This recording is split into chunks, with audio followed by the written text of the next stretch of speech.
अस्सलाम वालेकुम। दिन भर में कितने ऐसे काम हैं जो हम करने के लिए सोचते हैं कि ये काम आज की फ़हरिस्त में शामिल हैं और ये मैंने करने हैं।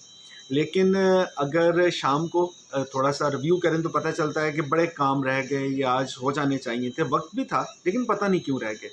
अब बुनियादी तौर पे होता क्या है, एक छोटी-सी मिसाल दे दूँ कि घर पे जो पानी का टैंक है ना, उसमें पानी भरने के बाद हमें अंदाज़ा होता है कि अगले 2 घंटे, 6 घंटे, आधा दिन या पूरा दिन ये कितनी देर पानी का टैंक चलेगा।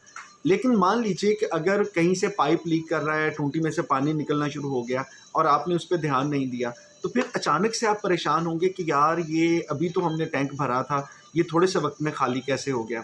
तो उसकी वजह ये होती है कि कहीं न कहीं पानी लीक कर रहा होता है, जिसका आपको मुझे शायद अंदाज़ा नहीं होता।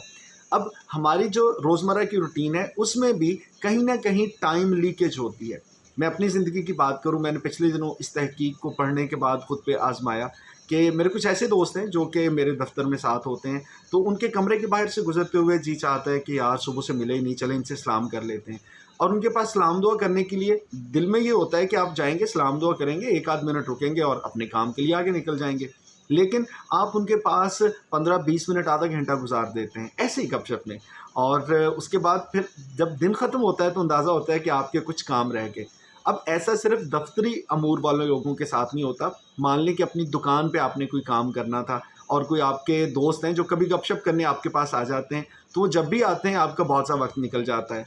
तो हमारी रोज़मर्रा की रूटीन में बहुत से ऐसे टाइम लीकेज होते हैं, वो आपका थोड़ी देर का मोबाइल का इस्तेमाल भी हो सकता है, वो किसी से फ़ोन पे ऐसे ही हाल-अहवाल पूछने की बात भी हो सकती है।